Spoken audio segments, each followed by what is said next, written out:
The period between Christmas and New Year's is often a time of reflection and introspection for a lot of people, where you look back on the things that you did achieve this year, but you also look back on the things that you didn't achieve. And I know in my case, I get to the end of the year sometimes and I'm like, what did I actually do this year? If you find yourself in that case more often than not, it's because you're not armed with the right tools to set, track and keep up with your goals, and that is what is stopping you from achieving them. So what I'm going to break down in this video is 4 of the ways I have figured out that I have not been achieving my goals in the past, and what I'm going to be doing to rectify them in 2023 and beyond. Hey there everybody, my name is Drew and I run a blog called Self-Help Skeleton, which is just a collection of different thoughts and ideas I've had that have helped me throughout life, and hopefully they can help you too. So the first reason why I wasn't achieving my goals is because they were too vague. Now, I know there's a lot of literature on the internet about setting SMART goals, these goals that are specific, measurable, achievable, realistic, and time-bound. I always fell into the trap of thinking that I don't actually need to set these goals. I can just go, hey, I've got this big picture idea and I'll just work towards that. A trap that I've often found myself in the past when I haven't set SMART goals is I am inherently a person that seeks efficiency because I'm lazy. So I would always set a goal, and then depending on how I was feeling, I could just go, cool, I'm gonna notch that goal down a little bit, or I'm gonna extend the timeline out. And eventually that would just lead to a whole bunch of procrastination and not achieving the goal. So instead of setting a goal of something like, I want to lose weight, you wanna make it a bit more specific. So you could go something like, I wanna lose 10 kilos by March 31st. So that gives you a specific target that you can measure. It's a realistic target. It's not saying I want to lose 10 kilos in the next 10 minutes, and it's time bound, but most importantly, it's also relevant to what you want. So if you do want to lose weight, losing 10 kilos is a relevant amount of weight and it's in a relevant time frame. So it just makes it a better goal overall. I found even in this past year of actually achieving a couple things, I have noticed a big difference in getting those goals done. So I've set myself a lot more SMART goals this year, and we're going to see how that tracks on. But SMART goals are kind of pointless, a moot point, without number 2.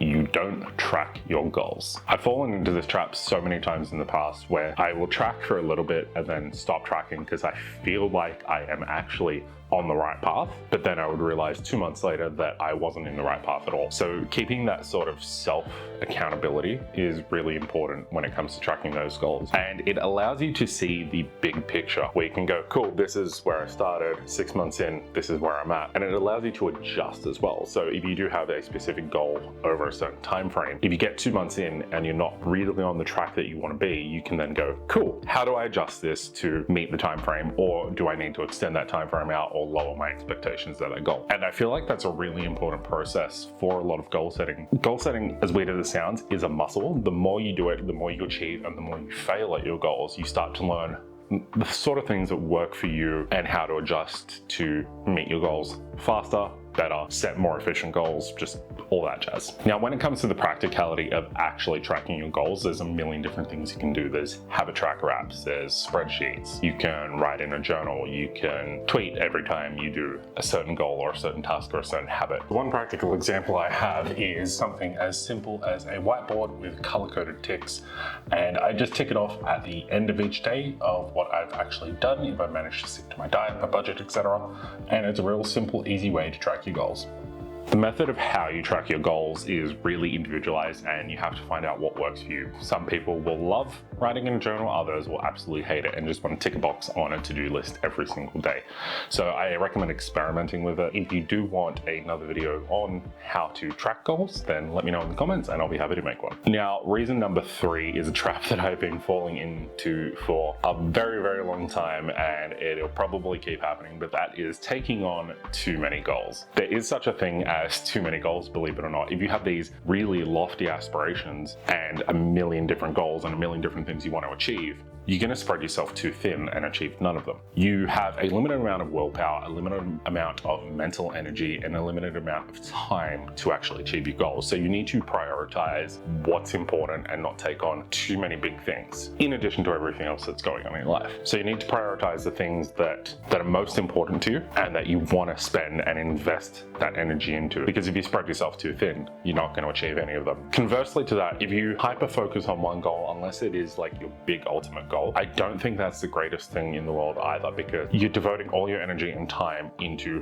one thing only. It's a case of putting all your eggs in one basket. But in addition to that, I feel like you need balance and need to direct your energy out to multiple different things. So I tend to break my goals down into 7 different categories. So I have physical goals, mental, dietary, financial, professional, personal, and creative goals. I find having the goals broken down by that allows me to channel my energy better, where I know something simple as like practicing mindfulness for 10 minutes a day is vastly different to lifting a 150 kilo squat. It's going to take a lot more time to achieve the 150 kilo squat, and you're going to have to put a lot more physical and mental energy into that. Whereas the mindfulness one is a simple habit that you can do every day. So having the goals separated in that way allows me to get a better return on my energy in a lot of ways. Now, reason number 4 is probably the most significant mindset shift I have had in terms of how I visualize my goals, and that is adopting a journey-based mindset rather than a destination-based mindset. So just to define the two, a destination-based mindset is where the end goal is everything. So getting to the finish line, crossing off that thing off your bucket list, that's the most important thing in the world. Whereas with a journey-based goal, it is really about the process and all the different milestones you have along the way. Sure, you do want to get to the finish line, but in the lose 10 kilos example, when you lose 5 kilos, that's something to be celebrated. So why not celebrate that? Having a journey-based mindset also allows you to adjust your goals on the fly a lot better. So if you find something that isn't working, you can pivot to different strategies, but if you have something that is really working, you can lean into that more to achieve your goal faster or achieve stretch goals. I do think it's important to mention that while having journey-based mindset is a very important thing, and I think is going to be critical to me achieving my goals, you do still need to have that big picture, that sort of ideal that you know at the end, because you want to have a roadmap as well as those destinations along the way. What I'm focusing on this year is really on milestones leading towards those bigger goals. So if I do have that lofty goal, I've got those milestones that tell me how I'm going along the way, and focusing in on them also allows me to set smart goals around those, and that is just a case of trusting the process. If you have your smart goals leading to those milestones are eventually going to lead to the bigger goal. So it's putting one foot in front of the other, taking the first step. And the way I like to think about it overall is that you want to dream big but start small, because that is what is going to get you to that big place at the end of the day. So now that we've had a look at the 4 reasons that I haven't achieved goals in the past and how to overcome them, I'm going to give you a couple little extra tips to help you on your goal setting journey. Don't get discouraged by failure. Failure is a very natural part of the process, and it really is how you learn. So failing goals is actually a really key thing for me, and failing to hit different milestones is very important because it makes me learn how to do it better in the future. Consistency is going to trump motivation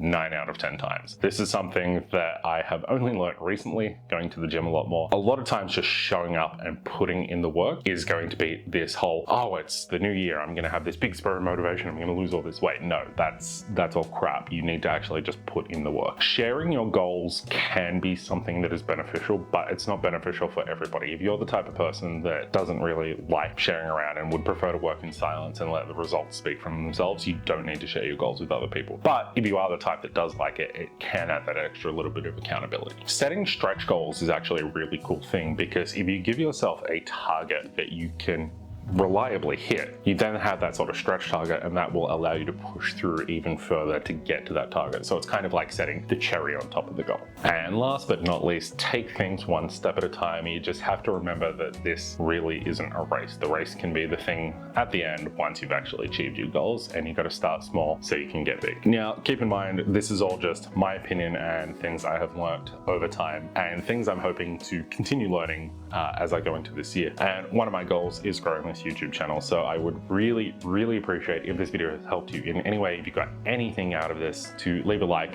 consider subscribing, or leave a comment down below if you want to share tips of your own or things that have worked for you, things that haven't worked for you. Share it around if it has been helpful to you as well. You can also check out a written version of this video over at www.selfhelpskeleton.com. You can see it on the screen here and also in the description below. I'd really appreciate it if you guys go check that out. Any feedback you have, I would love. Thank you for watching. If you got all the way to the end, I really, really, really appreciate you, and hope to see you all next time.